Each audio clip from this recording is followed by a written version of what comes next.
Hey vinyl community, welcome back to Mike's Vinyl Experience. Thank you so much for being with me here today. I appreciate each and every one of you so very, very much. Thank you so much for the comments that you have been leaving in my recent videos. Thank you so very much. I appreciate that more than you can tell. I love to hear from you. It gives me good ideas on what to pursue and what to talk about in future and upcoming videos. So please, thank you so much for doing that. If you like what you see, please go ahead and subscribe. That's great too. Keeps you up to date on what's coming out and what I'm going to be talking about on my videos. So thank you so much for commenting and subscribing and just really for being with me here. Today, I'm super excited to talk to you about an iconic album from 1979, an album that was, as we've talked about a few albums, an important album in my growing up years, high school years. Oh my heavens, such a wonderful, wonderful time of life for me, and probably many of you, if you're kind of watching this and you're from the greatest music era of all time, the 1970s, at least in my opinion. Today we're going to be looking at Van Halen #2, their second album that they released, their second studio album that they released, a follow-up to Van Halen, their first Van Halen album. What a great album it was. Beautiful Girls. There's just a lot of hits on here, but the album itself is fantastic. It just has really, really wonderful, wonderful music on it. It's hard rock. I mean, it's rockin' music. Eddie Van Halen, Alex Van Halen, David Lee Roth. I mean, all of those guys, and the bass player, Michael Anthony, can't forget him. Just a great group. As I've told you before in the first video that we did reviewing the Van Halen #1 album, I tell you, I saw these guys, I can't tell you how many times in the 70s and 80s and even into the 90s and in recent years as well, prior to Eddie Van Halen's death, which was obviously a very, very sad day for all of us guitar metalhead people like myself. Today, we're going to review and compare Mobile Fidelity's one-step version of Van Halen II. Let's go ahead and get started. Mobile Fidelity Ultradisc one-step of Van Halen II. Originally, Van Halen II was released in 1979. This one just came out about 2 weeks ago, I believe. Got my copy just a few days back and have been listening to it intently for some time. As many of us are all aware, and I'm not going to go into a whole lot of details about this, but let me just tell you how the mastering was done, where it was sourced from, and so forth. Mobile Fidelity took the quarter-inch, 15-inch per second Dolby A analog master tape and copied that directly to Direct Stream Digital 256, so DSD 256. From there, it goes straight to their analog console and then to lathe. Like I say, I'm not going to go into a lot of detail about the DSD step. I think that's been hashed over many, many times in the past year and a half to 2 years since we became aware of that process. The question really remains, how does the album sound? And that's what I'm going to talk about with you today. Of course, Mobile Fidelity uses what they call super vinyl. And I've stated in many videos pertaining to Mobile Fidelity one-steps and some of their other albums, super vinyl is super, super quiet. I think it's been given a pretty good name in super vinyl because it really is a quiet source. And I think that's one of the good reasons why some of these albums, not all, but some of these albums sound fantastic. As with all of these reviews, I really listen to these albums 5 to 6 different times. And in this case, probably much more than that, because not only are we going to review the Mobile Fidelity one-step, we're going to be comparing that to an original 1979 pressing and last year's 2023 box set of Van Halen that was released by Rhino. I believe all of the albums in that box set, lacquers were cut by Chris Bellman at Bernie Grundman Studios. And so we'll be taking a look at that here in just a moment. Let's first dive in and take a look at the box set that Mobile Fidelity is doing. I like these box sets, slipcase covers, if you will, so much better than the first original one-step box sets that they were doing. Let's go ahead and take a look and see what we get inside the box. I really think Mobile Fidelity is doing a pretty darn good job with these one-steps. I think the boxing and what you're getting inside is really quite good. You get an album cover that they have done, which is true to the original. Take a look at the inside of that, which is great, and then the back side of the album.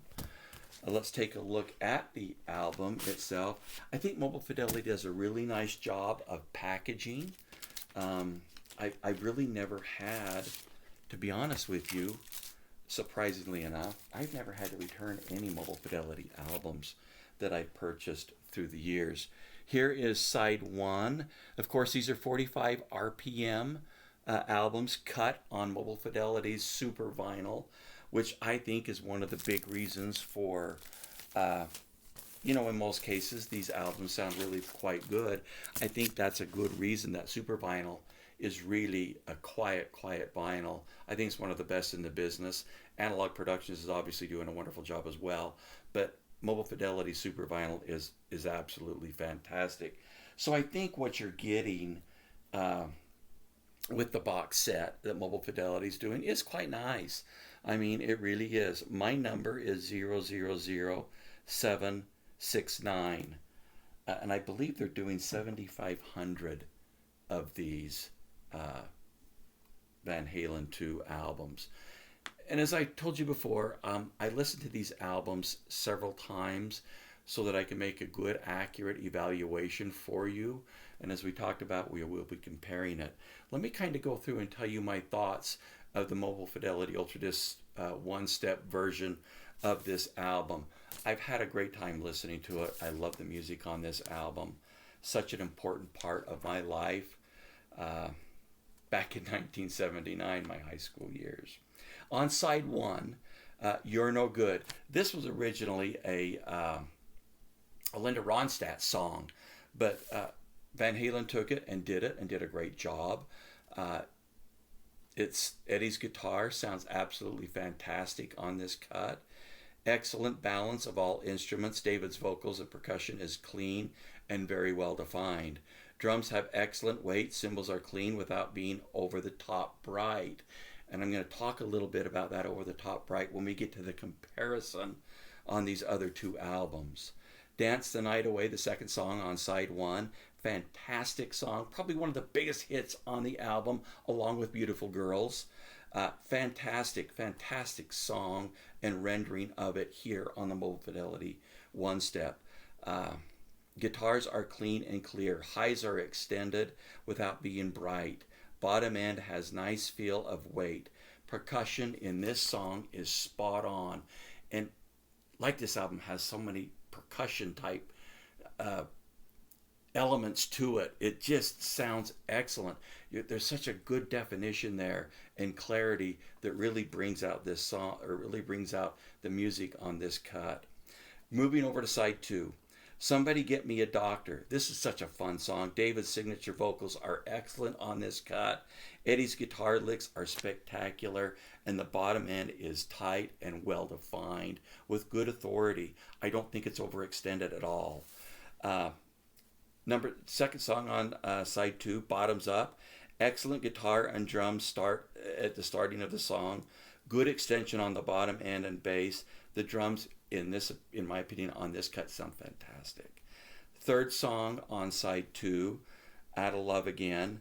Drums are fantastic on this cut. David's voice is up front, clean and clear, very well balanced with the rest of the instruments. Moving over to side 3, Light Up the Sky. This is one of those songs that I just loved back in the day and played the living daylights out of this song. It's a great, great song. This song really enhances and makes you want to turn it up. To me, this song, Light Up the Sky, you really want to turn this song up. It has excellent balance between instruments and David's vocals. Nice dynamics, the quiet passages, in other words, low up to the loud, are represented very well here. Very, very dynamic song. Drums are wonderful. The whole overall balance is excellent. Dynamic song for sure. Second song on side 3, Spanish Fly. This is just a great guitar solo, great guitar song. It's fantastic. It's clean, vivid, with excellent, excellent resolution. Great, great song. Good demo song of a good acoustic type guitar. Number 3 song on side 3 is called Dead on Arrival, DOA. Fun song with fantastic vocals. David's excellent resolution on his vocals. The resolution of his vocals is just fantastic, in my opinion. It sounds utterly amazing on this. Moving over to side 4, Woman in Love. Great intro to this song. Guitar and drums sound absolutely great. Cymbals sound good without being over the top. And once again, I'm going to talk about that over the top thing here in a minute. Eddie's guitar licks, once again, sound great. Bottom end is nice and extended and not over exaggerated, and the reason I mention that is because a lot of times Mobile Fidelity from the past, days gone by, really kind of embellished that bottom end. Not so on this album, in my opinion. Last song on side 4, yet one of the other great, great songs on the album. One of Van Halen's greatest songs too. Beautiful Girls. Fantastic song. Excellent detail. Clean vocals. Excellent definition from top to bottom. Now, let me kind of give you a conclusion on the Mobile Fidelity One-Step of Van Halen 2. I think MoFi has done a fantastic job with this One-Step. It's an excellent remaster of a 1979 classic album. At least it is for me. David's vocals on the Mobile Fidelity are just spot on. They sound fantastic with excellent resolution. It's clean and it's clear. Dynamics are excellent. I highly recommend this album. I think it's fantastic. Well, how does it compare to the original 1979 original pressing and to the 2023 Rhino box set? Chris Bellman doing the lacquers on that album. Let me just start with the original pressing and let you know what I think. The original pressing, let me just kind of show you my cover. It's a nice cover. It looks good. The vinyl, as I've told you, is really clean. This is an excellent copy of the album. Really nice. This album is an album that requires you to turn it up because the music on it is so good. The pressing that was done in 1979, in my opinion, was fantastic. It's excellent. I highly recommend, if you have a clean copy of this, you can't go wrong. It's great. I'm glad I got mine. How does it compare to the Mobile Fidelity? I believe the Mobile Fidelity sounds better. Not by a million miles better, not by a huge margin, but noticeably better. Sonics on the Mobile Fidelity One-Step, from top to bottom, are just better defined. It's clean. The quiet vinyl certainly adds to it, and you're thinking, why would quiet vinyl even matter on a hard rock and roll album like Van Halen 2? Well, to be honest with you, it really does, and you can hear the difference for sure. Is it, like I say, is it leaps and bounds massively different and better than the original pressing? No, it's not, but it is significant enough that warrants you can hear a difference. Without critical listening, you can certainly hear the difference between the two. Now, moving on to the Chris Bellman Lacquers Cut Rhino box set that came out a year ago. That's a different story, and I was a little surprised, to be honest with you. Excellent sound on the album, with one problem, at least to me, through my system. The high end is just has a zing to it. For an example, first example in case is on side one, song one, You're No Good. I don't know why, but the cymbals in that song, and they are a little higher than these two by a long shot, but the really thing in that cut and on that version of the album, the Rhino box set, is David's voice. It's a shrill. There's just a shrill to it on that opening cut, and it really is throughout that album. It prevents me from wanting to turn it up. On the original pressing and the MoFi, it begs you to turn it up. You've got to turn it up. You've got to listen to it the way it was really represented, the way it was really meant to be played. But on the Rhino version of it, at least to me, through my ears and on my system, it's bright. It prevents me from wanting to turn it up because of that really zing in the top end. That's how I would conclude it. Now, if I was to rank them, it's pretty easy. They're kind of in rank right now.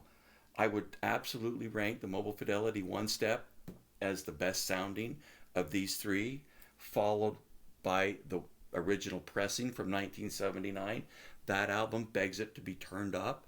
It sounds great. It's a great sounding album. But in my opinion, the box set from Rhino, the high end's just too high.